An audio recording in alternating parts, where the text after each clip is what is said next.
Hey, this is Jon Johnson with Gabriela Cernas-Frantz, and this is the Mortgage Market Mastermind with our special guest today, Sean Miller. Thank you for having me. Nice to have you, man. MBS Highway and National Association of Realty, they come out with data on a daily basis. But this is from last week. It's very important, so that's what I'm just mentioning it. I'll give you the quick update. Inflation numbers have gone down. Inflation is calculated they give you a yearly basis, but it's really a month-to-month basis. And they total up those month-to-months over the past 12 months to give you that yearly amount. And then there's different inflationary reports. So one of the inflationary reports went from 8.2% to 7.7%. And the other inflationary report went from 6.6 to 6.3%, which in inflation data, this was just very good to see after seeing, the past however many months, this number going up, and the mortgage market really liked seeing this. Yes. And it helped us out with rates. What are your feelings on this?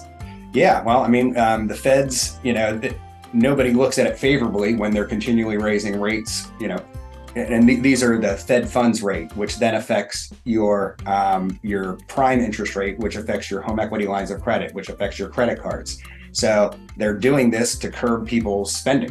And then by curbing the spending, the supply chains start to open up more. There's more supply in general if people aren't buying as much. Used car values were skyrocketing, just like like house values. So those have started to slow down and curtail as well too. So that's good. And people should think twice, maybe about going out to eat 2 or 3 times a week. Maybe you got to eat once a week, or maybe you got to eat once every 2 weeks, or maybe you got to eat once a month. Yeah. And it makes me think, definitely. Yeah. Good stuff. Gabriela, anything you'd like to add to this one? I also kind of want to maybe add that, we did go through a time period where people were not spending money because they weren't really going out as well. So there was, you had pulled it up in on the podcast before, is that during that, at least for like 2 years, people were saving more money. That's a great point. And because people were saving money because they were remote workers. Yes, I know the stimulus went out as well. The costs that people normally would have, gone out, travel was affected. All of these things that people normally would have done, kind of came to like this halt, slow, or stop. And then all of a sudden things started kind of, some restrictions were, brought down, and then people slowly started going back out to eat, slowly started traveling. Yep. That so much so that all the travel industry was affected because they didn't have enough workers. Yeah. So now there's a labor shortage because, we didn't need you because there wasn't a demand. Yeah. And now we need you and there is a high demand. And so, consumer spending is now starting to increase. And they're starting to look at what it's going to look like for the holidays, Christmas spending and holidays, you name it, people are going to.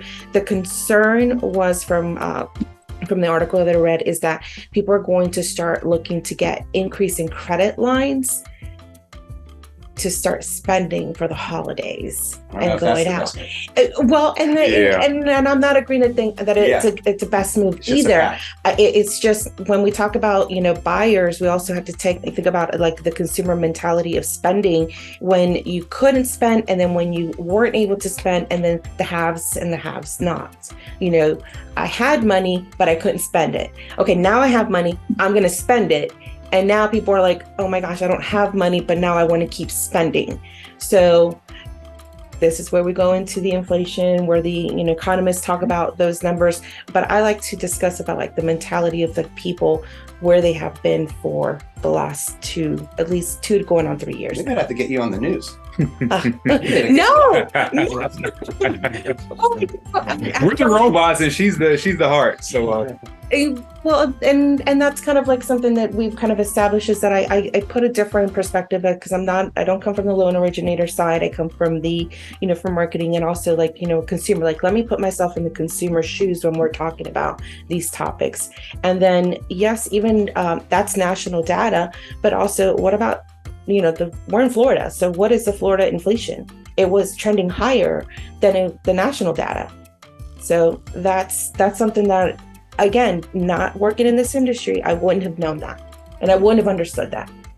Yeah. So. Yeah. I agree. That's definitely a message I'm going to be pushing over the next couple months. Which is find a way not to put, $3,000-$4,000 on credit cards. Please don't.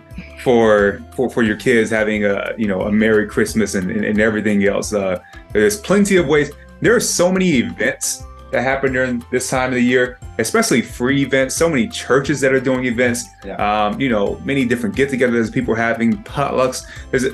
There's a lot of things you can do to be able to take care of yourself and your family and have a fun time, rather than it just be about December 25th or whatever the holiday you may have during that time and giving a kid an actual gift. I think about how many toys my kids have, like my two daughters, like all the toys, tons of toys, like so many toys that we give like part of their toys away throughout the course of the year. When we have Christmas gifts that we save from one year to the next. Because I've done that. Because the grandparents just re-gift them. The grandparents buy them so many gifts, and like, well, that's not. Well, then we don't have to buy them as many. Of course. I certainly did that with my niece. I had a whole storage box of toys that my daughter had growing up, and then when my niece was old enough to start playing with them, I said, "Here, sis, here's the toys for my niece." Yeah. I'm a huge fan of the one decent gift. It's just a bunch of little stuff. Just a bunch of little things. I do the same thing for my wife. So Valentine's Day, Christmas, etc. I give her that one thing that she has on one of her lists that she's going to enjoy, and then give her a couple little small things, Christmas pictures, hey, exactly. Capturing memories, making memories. But the photos are definitely going to last a lot longer than that toy your kid's going to break 2 weeks later before you're even and there'll be a story behind that picture. Yes, so we we only asked Santa to bring one gift for our daughters in our house. That actually wasn't the way it was when I was growing up. Santa brought me more than one. Santa was bringing all the gifts. Oh no, we had a community gift. Santa was bringing a community gift for the four of us. For all of you. Yeah, that was our. Santa's bringing dinner. Santa's bringing dinner that night, so you can enjoy this food from Santa. He was being humble with us, so we appreciate it. We grew up that way. Yeah, my daughter asked me about Santa Claus. I think it was last night. I was like, I'm not even getting into it. I'm not even getting into what I mentioned. Watch this. We don't want to. Yep, you got it. There you go. Thank you for assisting. You're a reminder. Yes. So a little bit more data. Mortgage applications were down a little bit. I'll skip over that because and retail sales rose 1.3% October, which was stronger than the estimates of 1%. So retail sales is increasing a little bit. We're going to assess if we were going into the holiday season. You got it.